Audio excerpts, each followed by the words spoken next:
अस्सलाम वालेकुम and welcome again to my YouTube channel. So हमने चैप्टर नंबर 3 शुरू करना है, दैट इज़ एंजाइम्स। ये हमारा लेक्चर नंबर 1 होगा एंजाइम्स का।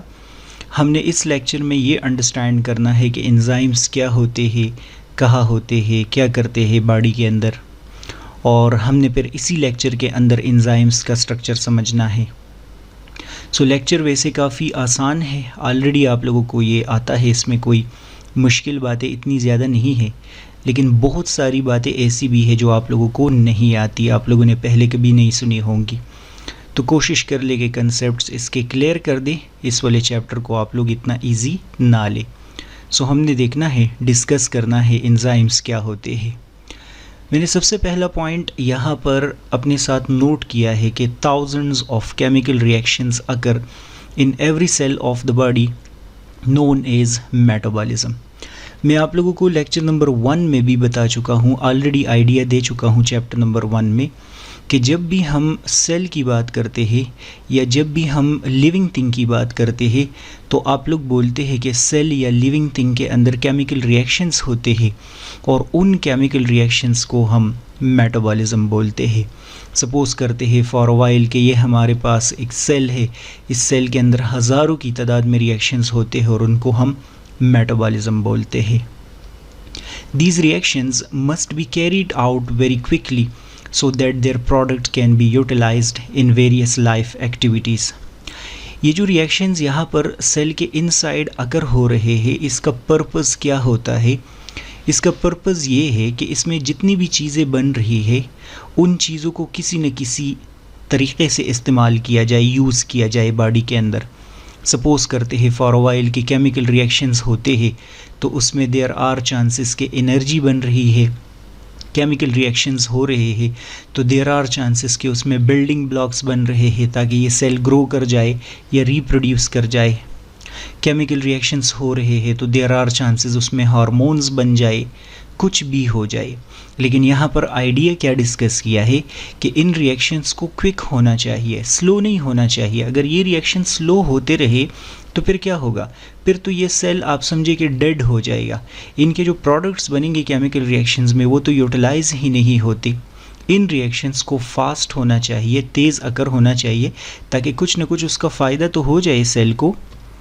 To speed up these chemical reactions, living things employ certain biological catalysts called enzymes.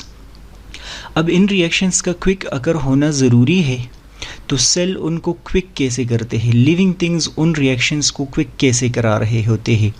तो आप लोगों की बुक में डिस्कस किया है कि लिविंग थिंग्स ऐसा करते हैं को कुछ चीज़ों को यूटिलाइज़ करते हैं और उन चीज़ों को हम बायोलॉजिकल कैटलिस्ट बोलते हैं या उन चीज़ों को हम क्या बोलते हैं? एंजाइम्स बोलते हैं। तो एंजाइम्स का आप लोगों को एक आइडिया हो गया कि ये क्या चीज़ है। ये बायोलॉजिकल कैटलिस्ट होते हैं। ये बायोलॉजिकल कैटलिस्ट कहाँ होते हैं? लिविंग थिंग्स के बॉडीज़ में होते हैं। लिविंग थिंग्स के बॉडी में ये क्या करते हैं? तो आप लोग बोलेंगे कि ये स्पीड अप करते हैं एक केमिकल रिएक्शन को। जितने भी केमिकल रिएक्शंस है उसके स्पीड को बढ़ा रहे होते हैं। Enzymes increase the speed of a chemical reaction millions of times without being consumed. हमने ये तो डिस्कस किया है कि एंजाइम किसी केमिकल रिएक्शन के स्पीड को बढ़ाते हैं, लेकिन कितना बढ़ाते हैं?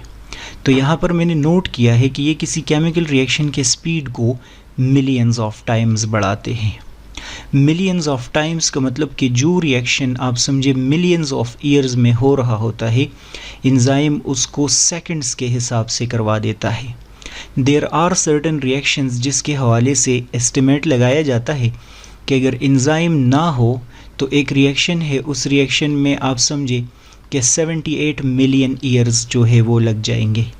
लेकिन अगर इन केस हम उनमें एंजाइम ऐड कर दें तो वो रिएक्शन सेकंड्स के हिसाब से अकर होना शुरू हो जाएगा। So you need to remember that enzyme speed up a chemical reaction millions of times. साथ में डिस्कस किया है without being consumed. Without being consumed का मतलब है कि एंजाइम्स किसी केमिकल रिएक्शन के दौरान खर्च नहीं होते। खर्च मीन ख़त्म नहीं होते, ज़ाया नहीं होते। रिएक्शन में यूज़ तो हो जाते हैं लेकिन ख़त्म नहीं होते। इस सेंटेंस का मतलब है कि they can be used again and again. Cell एक एंजाइम को बार बार यूज़ कर सकता है, यूटिलाइज़ कर सकता है, ये कोई प्रॉब्लम नहीं होगा कि एक दफ़ा यूज़ होगा और वो ख़त्म हो जाएगा। Enzymes are highly sensitive to change in pH and temperature. Any change in these factors can harm the working of enzyme. ये वैसी एंजाइम की एक क्वालिटी आपको बता रहे हैं कि एंजाइम सेल्स के अंदर इतने सारे मैजिक तय कर रहे हैं, एक रिएक्शन के स्पीड को इतना ज़्यादा बढ़ा रहे हैं, लेकिन ऐसा भी नहीं है कि हमेशा एंजाइम ही सब कुछ कर रहे हैं। ये ख़ुद भी सेंसिटिव है। अगर इनको काम करना है सेल के अंदर प्रॉपर, तो इनको क्या चाहिए होता है, एक प्रॉपर पीएच चाहिए होता है, एक प्रॉपर टेम्परेचर चाहिए होता है। अगर उस टेम्परेचर या पीएच में थोड़ा सा भी चेंज आ जाए तो उसकी वजह से क्या होगा, एंजाइम का वर्किंग डिस्टर्ब हो जाएगा, एंजाइम का वर्किंग ख़त्म हो जाएगा। सो इसका मतलब कि एंजाइम सेंसिटिव होते हैं for change in pH and temperature. आगे मैंने नोट किया है कि they are highly specific in their working, they acts on specific substance या सबस्ट्रेट ओनली।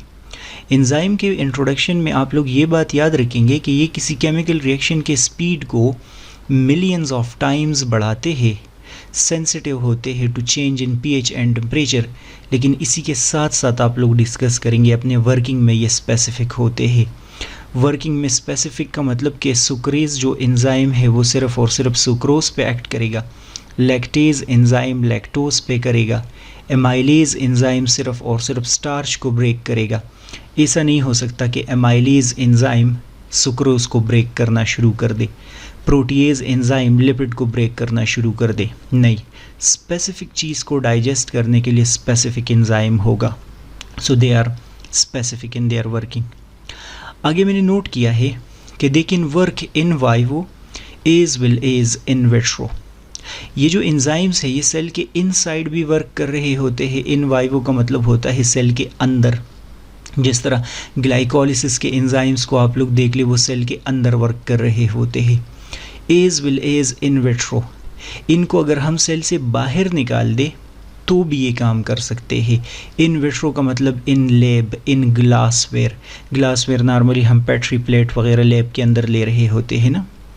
लिखा है कि इस चीज़ का हम फ़ायदा उठाते हैं कि एंजाइम अच्छा गिलास के अंदर भी वर्क कर सकते हैं, सेल के बाहर भी वर्क कर सकते हैं।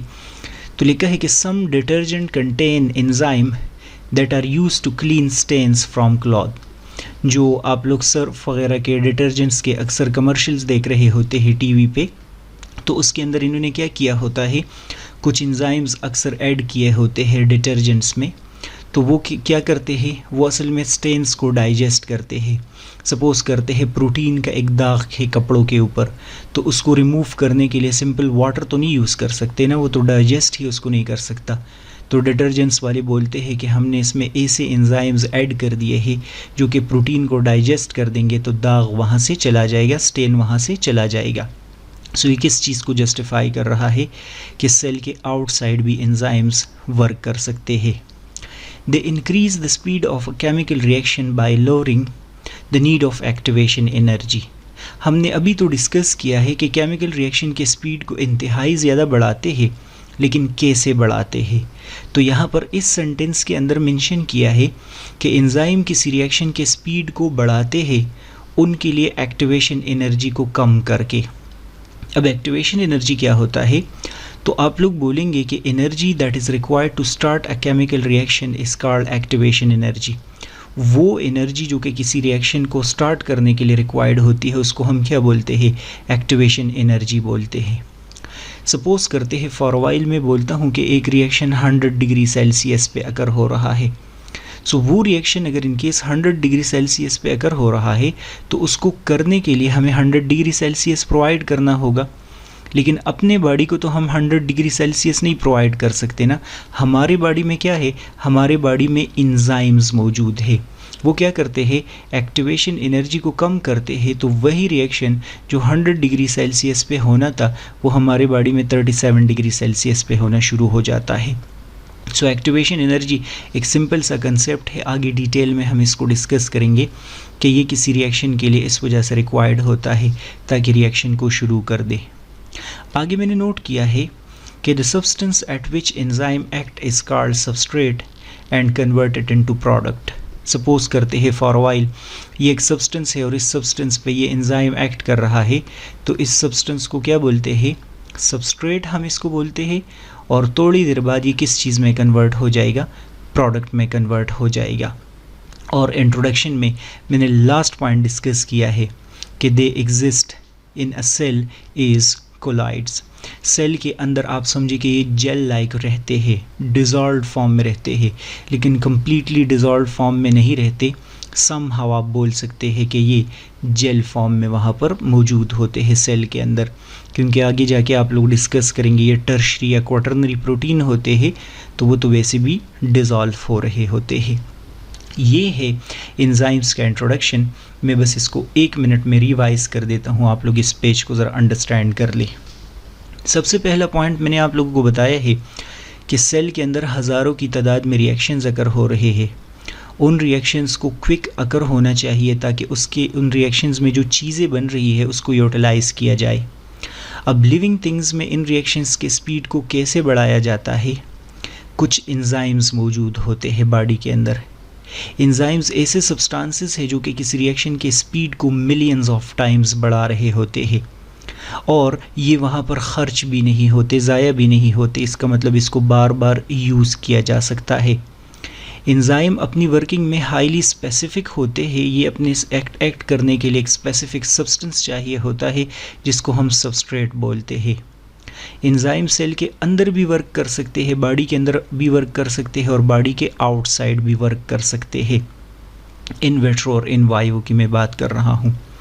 जितने भी एंजाइम्स होते हैं उनको अपनी वर्किंग के लिए एक स्पेसिफिक पीएच चाहिए होता है और टेम्परेचर चाहिए होता है। अगर पीएच और टेम्परेचर में चेंज आ जाए तो एंजाइम का वर्किंग चेंज हो जाएगा। एंजाइम कैसे किसी रिएक्शन को इतना ज़्यादा स्पीड अप करते हैं, तो आप लोग बोलेंगे कि उस रिएक्शन के लिए जो एनर्जी रिक्वायर्ड होती है उसको बोलते हैं एक्टिवेशन एनर्जी। ये उस अमाउंट को क्या कर देते हैं, कम कर देते हैं। ये एंजाइम का इंट्रोडक्शन हो गया है। चूँकि आप लोगों की बुक में ये इंट्रोडक्शन कुछ ज़्यादा नहीं डिस्कस किया, तो मैंने भी फ़िलहाल नहीं डिस्कस किया, आगे जाके टुकड़ों में डिवाइड कर दिया है, तो मैं वैसे ही आप लोगों के सामने वो टुकड़ों में डिवाइड कर दूँगा। सो ये आसान है। आगे बढ़ते हैं और डिस्कशन कर लेते हैं हम स्ट्रक्चर ऑफ एंजाइम्स के हवाले से कि एंजाइम का स्ट्रक्चर क्या होता है, उसके डिफरेंट पार्ट्स क्या होते हैं। तो ये वाला टॉपिक आप लोगों ने पहले नहीं पढ़ा। स्ट्रक्चर ऑफ एंजाइम्स के बारे में मैंने पहला पॉइंट लिखा है कि almost all enzymes are protein in nature, so they are composed of amino acid. आप लोग देखें ना कि तकरीबन हम जब एंजाइम्स की बात करते हैं 9th क्लास से, तो हम पढ़ते आ रहे हैं कि किस चीज़ से बने होते हैं, प्रोटीन इन नेचर होते हैं, प्रोटीन से बने होते हैं। अब जाहिर सी बात है कि प्रोटीन किस चीज़ से बने होते हैं, अमाइनो एसिड से। सो दूसरे अल्फाज में आप लोग बोलेंगे कि enzymes are made of amino acids, ये अमाइनो एसिड से कंपोज होते हैं। They are globular protein and exist in tertiary और क्वाटरनरी स्ट्रक्चर। प्रोटीन का हम डिटेल में डिस्कशन कर चुके हैं चैप्टर नंबर 2 में। आप लोगों ने पढ़ा है कि या तो प्रोटीन ग्लोबुलर प्रोटीन होते हैं और या आप लोग पढ़ते हैं कि प्रोटीन फाइब्रस प्रोटीन होते हैं। तो ये कौन से प्रोटीन है, तो आप लोग बोलेंगे कि एंजाइम्स ग्लोबुलर प्रोटीन होते हैं, फाइब्रस प्रोटीन नहीं होते ये। अब चूंकि ये ग्लोबुलर प्रोटीन है तो आप लोग ये भी वहाँ पर डिस्कस कर चुके हैं कि ग्लोबुलर प्रोटीन हमेशा टर्शरी स्ट्रक्चर में एग्जिस्ट करते हैं या क्वाटरनरी स्ट्रक्चर में एग्जिस्ट करते हैं। तो एंजाइम्स भी टर्शरी या क्वाटरनरी स्ट्रक्चर में एग्जिस्ट करते हैं, जिसके बारे में आप लोग पढ़ चुके हैं कि जिसमें डाइसल्फाइड ब्रिज होगा, hydrophobic interaction and so on. वो लेक्चर आप लोग देख ले अगर यहाँ कोई कन्फ्यूजन हो रही है। मैंने आगे नोट किया है कि they have a specific geometrical 3 dimensional shape या स्ट्रक्चर। हर एंजाइम का अपना एक शेप होता है, 3 डायमेंशनल उसका अपना एक स्ट्रक्चर होता है। रैंडम एंजाइम अरेंज नहीं होता। आप लोग आगे जाके डिटेल में डिस्कस करेंगे कि 3 डायमेंशनल शेप ही की वजह से एंजाइम का काम चल रहा होता है। अगर एंजाइम का शेप डैमेज हो जाए तो उनका वर्किंग क्या हो जाएगा, ख़त्म हो जाएगा। The only enzyme that are made of RNA are called ribozymes.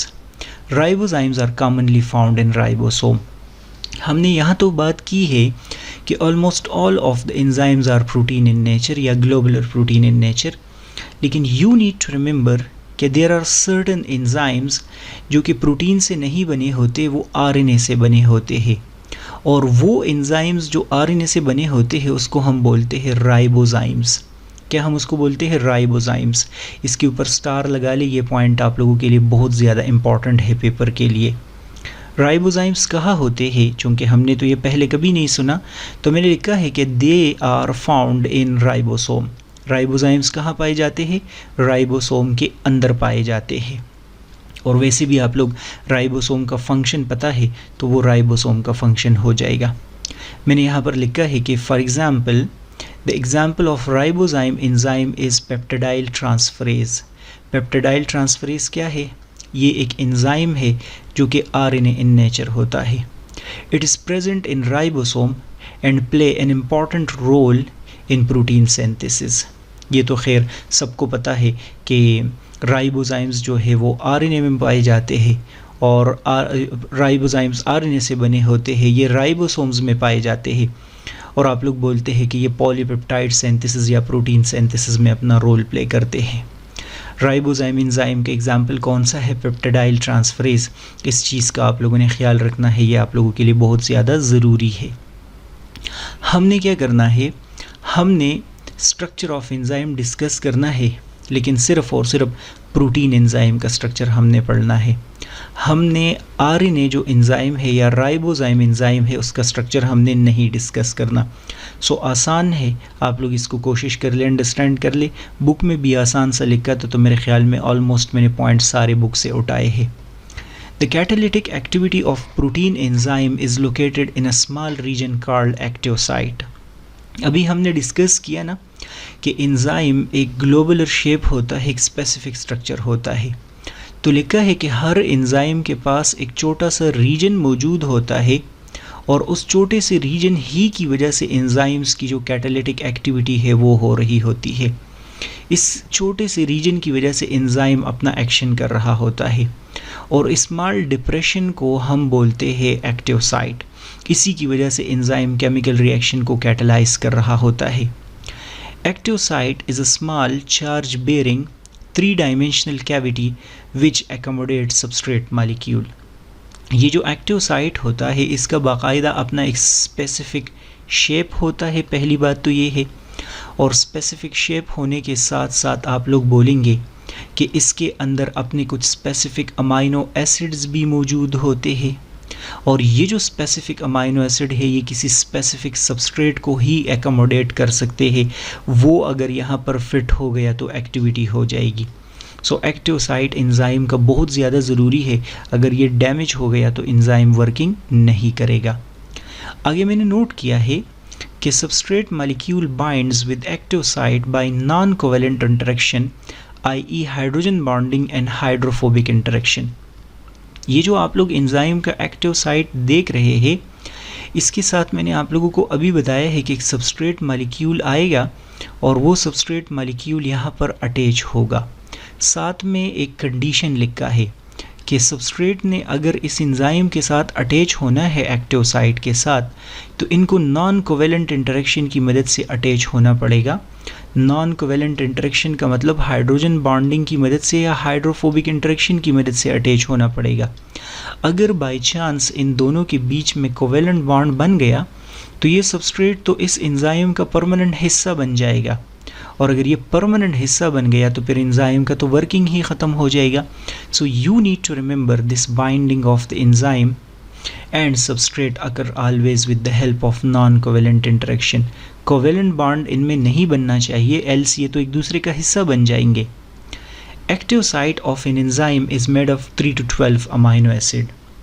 मैंने जिस तरह आप लोगों को बताया है ना कि हर एंजाइम के पास एक छोटा सा डिप्रेशन है और वो स्पेसिफिक अमाइनो एसिड से बना होता है। तो लिखा है कि ये जो अमाइनो एसिड एक्टिव साइट बनाते हैं ये 3 to 12 हो सकते हैं आप लोगों की बुक के अकॉर्डिंग। फॉर एग्ज़ाम्पल एक एंजाइम है, उसका नाम है एल्डोलेज एंजाइम, जो कि आप लोग आगे जाके ग्लाइकोलिसिस में पढ़ेंगे। इसका एक्टिव साइट 3 अमाइनो एसिड से बना है, ग्लाइसिन, हिस्टिडीन एंड एलेनिन। ये 3 अमाइनो एसिड है जो कि इसके एक्टिव साइट को बनाते हैं, और वर्किंग जो एंजाइम का होता है वो सारे का सारा इसकी वजह से होता है। These amino acids are initially scattered in the primary structure of enzyme. However, they are brought together when enzyme forms secondary and tertiary structure. मैं आगे जाके आप लोगों को एक डायग्राम बनाऊंगा, लेकिन सपोज करते हैं फॉर वाइल कि एंजाइम जब नया नया बन रहा होता है तो ये उसका प्राइमरी स्ट्रक्चर होगा। इस प्राइमरी स्ट्रक्चर के अंदर ये सारे जो अमाइनो एसिड होंगे, एक इधर मौजूद होगा, एक इधर मौजूद होगा और एक इधर मौजूद होगा। जैसे ही ये प्रोटीन, ये एंजाइम अब सेकेंडरी और टर्शियरी स्ट्रक्चर बनाएगा तो आप लोग देख ले कि ये अभी जाके फोल्ड हो जाएगा ना। तो जब ये फोल्ड हो जाएगा तो ये सारे के सारे अमाइनो एसिड एक पॉइंट पे आ जाएंगे, और जब ये एक पॉइंट पे आ जाएंगे तो वहाँ पर क्या बन जाएगा, एक्टिव साइट बन जाएगा।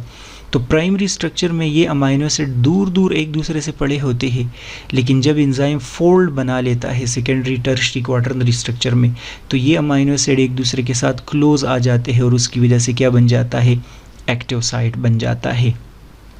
The active site of an enzyme is further divided into two small regions. अभी हमने ये डिस्कस किया है कि ये हमारे पास सपोज करते हैं फॉर वाइल एंजाइम है, ये उसका एक्टिव साइट है, लेकिन अगर हम एक्टिव साइट को मैग्नीफाई कर दें तो ये लिखा है कि ये खुद दो रीजन से बना होता है।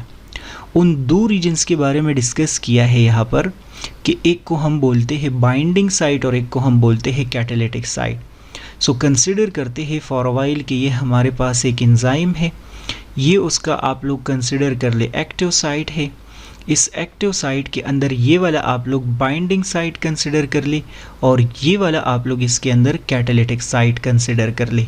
तो पूरा एज अ होल ये एक्टिव साइट है, लेकिन इसके अंदर ये वाला पार्ट कैटालिटिक साइट है और ये वाला पार्ट आप लोग बाइंडिंग साइट कंसिडर करें। जो बाइंडिंग साइट होता है ये बॉन्ड बनाता है किसी सबस्ट्रेट मॉलिक्यूल के साथ। सपोज करते हैं फॉर वाइल के यहाँ पर ये सबस्ट्रेट आता है, तो सबस्ट्रेट का अटैच होना किस चीज़ की वजह से होगा, आप लोग कंसिडर करेंगे कि यहाँ पर ये इसको बाइंड कर देगा।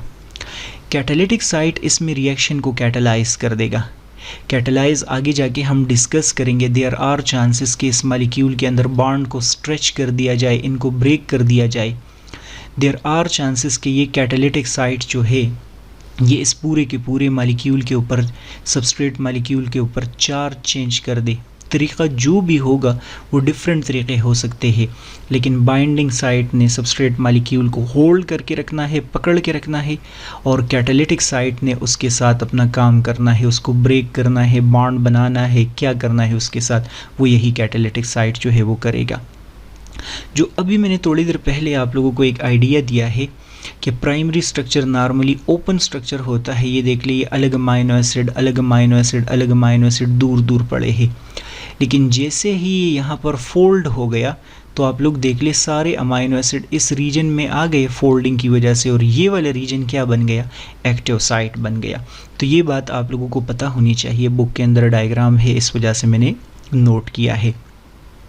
आगे मैंने लिखा है कि some enzymes also require non-protein part, the cofactor, which is not only responsible for the attachment of substrate to the active site but also participate in catalytic process. हमने ये तो डिस्कस किया है अभी के एंजाइम्स प्रोटीन से बने होते हैं, लेकिन आप लोग याद रखेंगे कि कभी कभार एंजाइम को एक नॉन प्रोटीन पार्ट चाहिए होता है अपनी एक्टिवेशन के लिए, और उस नॉन प्रोटीन पार्ट को हम कोफैक्टर बोलते हैं।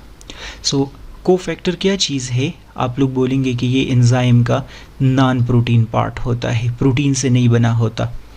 और इसका काम क्या होता है, ये सबस्ट्रेट को एंजाइम के साथ अटैच होने में हेल्प कर रहा होता है। अभी मैं आप लोगों को डायग्राम दिखाऊंगा, आप लोग देखेंगे कि कोफैक्टर की वजह से एक्टिव साइट जो है वो समहाउ कंप्लीट हो जाता है। The final shape of active site is actually established after the attachment of cofactor. ये तो खैर आसान सा पॉइंट है। अभी आप लोग डायग्राम में देखेंगे कि कोफैक्टर जब अटैच हो जाए तो एक्टिव साइट रेडी हो जाएगा। An enzyme which require cofactor become active only if the cofactor is combined with it. Such an active enzyme is called holoenzyme. मैं भी आप लोग के सामने एक फ़्लो चार्ट बनाऊंगा, वो बहुत ज़्यादा इम्पॉर्टेंट है। ये बातें आप लोगों ने कुछ गौर से अंडरस्टैंड करनी है। सपोज़ करते हैं फॉर वाइल कि ये मैं एक एंजाइम बना रहा हूँ, मैं बोल रहा हूँ कि ये प्रोटीन से बना होता है, तो ये प्रोटीन से बना है। इस protein part of an enzyme को हम बोलते हैं apo enzyme. Protein part of an enzyme को हम क्या बोलते हैं? एपो एंजाइम बोलते हैं। ये हमेशा इनएक्टिव एंजाइम होगा। इसके साथ जब यहाँ पर कोफैक्टर अटैच हो जाता है, सपोज करते हैं फॉर वाइल कि ये इसके साथ क्या अटैच हो गया?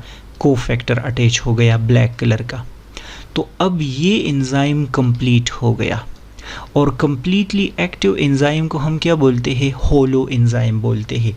सो ये इम्पॉर्टेंट पॉइंट है, अगर पेपर में आता है कि एक्टिव एंजाइम का क्या नाम होता है, तो आप बोलेंगे एक्टिव एंजाइम का नाम होलो एंजाइम होता है।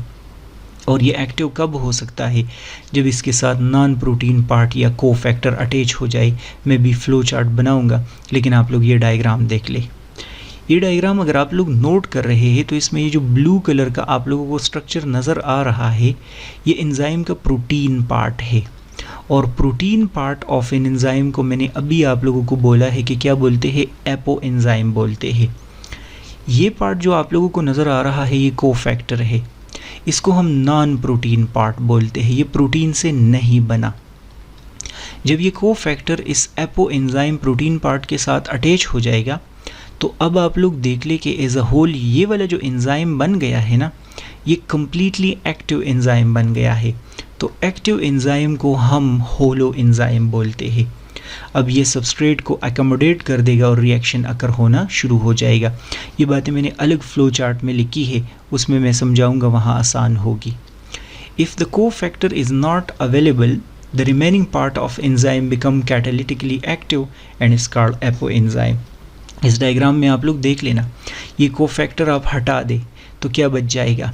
एपो एंजाइम बच जाएगा। और एपो एंजाइम इनएक्टिव एंजाइम होता है। मैंने यहाँ पर आप लोगों को बताया है कि कैटालिटिकली इनएक्टिव एंजाइम होगा, जिसको हम एपो एंजाइम बोलते हैं, वो वर्किंग नहीं कर सकता।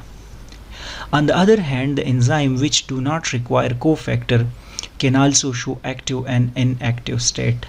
हमने ये तो डिस्कस किया है कि एंजाइम को अपनी वर्किंग के लिए कुछ नॉन प्रोटीन पार्ट चाहिए होते हैं, जिसको हम कोफैक्टर बोलते हैं। लेकिन बहुत सारे एंजाइम्स ऐसे हैं जिनको कोफैक्टर नहीं चाहिए। अब अगर इनकेस उनको कोफैक्टर नहीं चाहिए, तो फिर उसमें एक्टिव और इनएक्टिव स्टेट होगा? बिल्कुल उसमें होगा।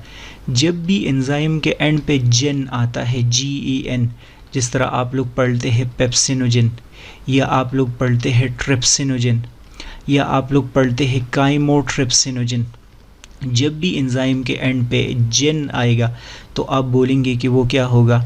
इनएक्टिव एंजाइम होगा। वो क्या होगा? Inactive enzyme. अभी समझ आ जाएगी। Pepsin is an example of such enzyme. It is secreted by gastric gland from the stomach wall in an inactive state, the pepsinogen. ये आप सबको पता है कि पेप्सिनोजेन क्या होता है? ये एक एंजाइम होता है। ये कहाँ से सिक्रीट हो रहा होता है? आप लोगों को पता है कि ये स्टमक वॉल से सिक्रीट होता है। क्या कर रहा होता है? आप लोग डिस्कस करेंगे कि पेप्सिनोजेन का काम होता है प्रोटीन डाइजेशन करना। लेकिन मैंने आप लोगों को अभी बोला है कि पेप्सिनोजेन इनएक्टिव एंजाइम होता है। ये क्या होता है? Inactive enzyme. लेकिन इंटरेस्टिंग पॉइंट ये है, इसको कोफैक्टर भी नहीं चाहिए, तो फिर ये एक्टिव कैसे होता है? लिखा है कि in this state it has additional polypeptide fragment attached to its active site which does not allow the binding of substrate, hence it remain inactive. लिखा है कि पेप्सिनोजेन एंजाइम इनएक्टिव होता है, इसके साथ सबस्ट्रेट नहीं बाइंड हो सकता। और सबस्ट्रेट इस वजह से नहीं बाइंड हो सकता क्योंकि इसके पास एक्स्ट्रा अमाइनो एसिड मौजूद होते हैं, और वो एक्स्ट्रा अमाइनो एसिड इनके एक्टिव साइट को क्या करते हैं? ब्लॉक कर रहे हैं। ये देख ले, ये वाले एक्स्ट्रा अमाइनो एसिड इसके एक्टिव साइट को ब्लॉक कर रहे हैं।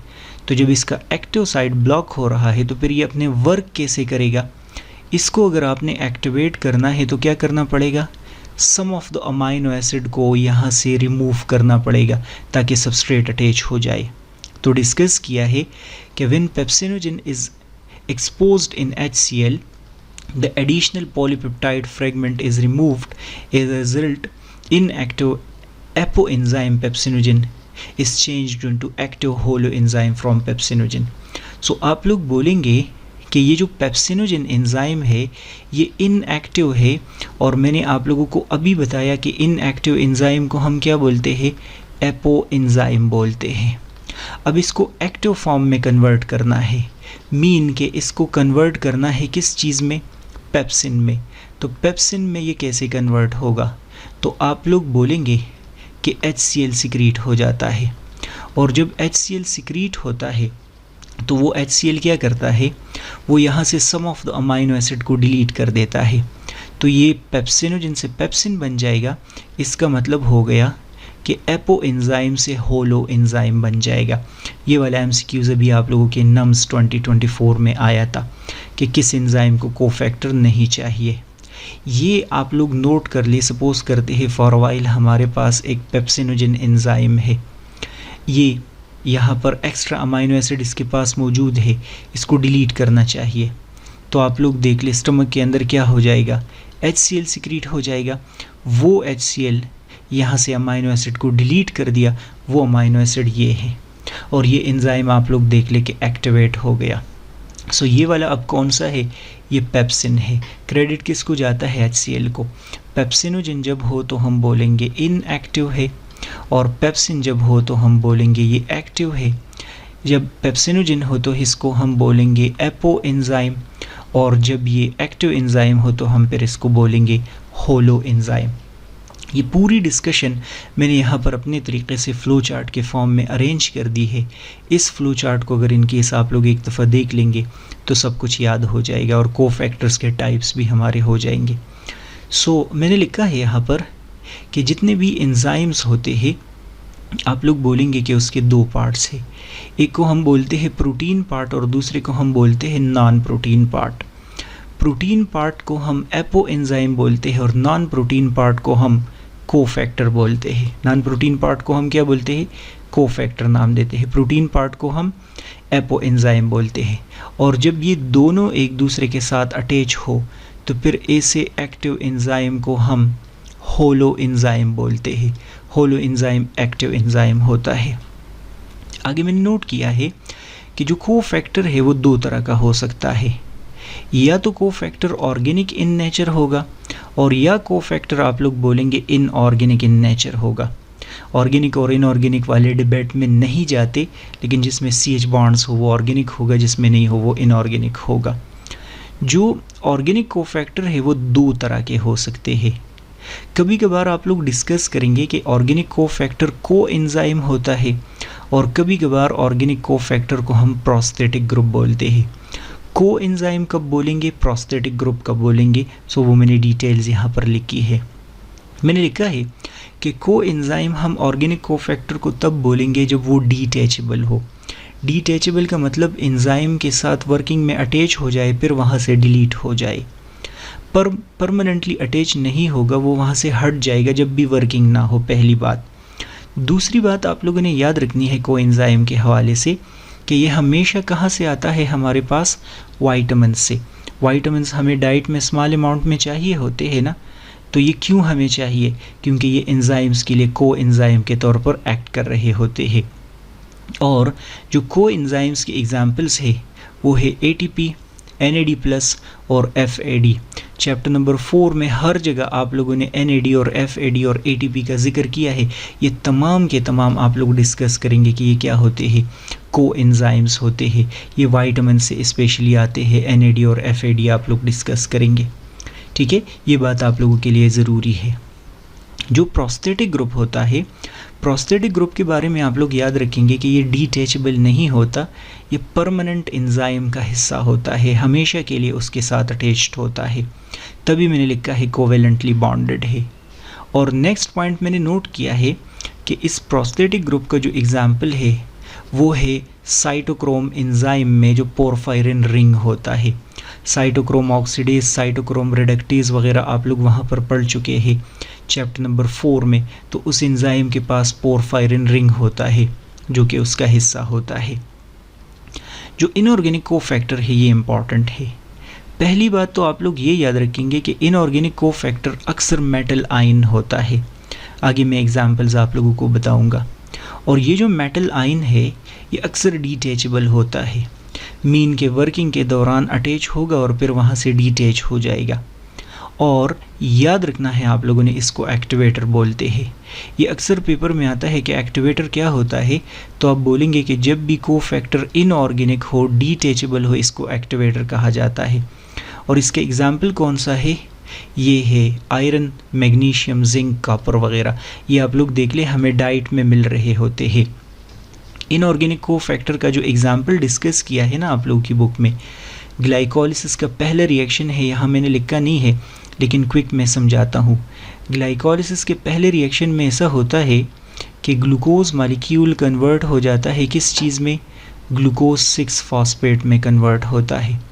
ग्लूकोज 6 फॉस्फेट में कैसे कन्वर्ट होता है, इसमें एक एंजाइम यूज़ होता है जिसको हम बोलते हैं हेक्सोकाइनेज। क्या बोलते हैं, हेक्सोकाइनेज एंजाइम हम उसको बोलते हैं। ये हेक्सोकाइनेज को जो कोफैक्टर चाहिए वो मैग्नीशियम है। NAD और FAD तो खैर आप लोग चैप्टर नंबर 4 में बहुत सारे डिस्कस कर लेंगे। सो ये मेरे ख्याल में कि आई गेस सो कि इसमें कोई मसला नहीं होना चाहिए।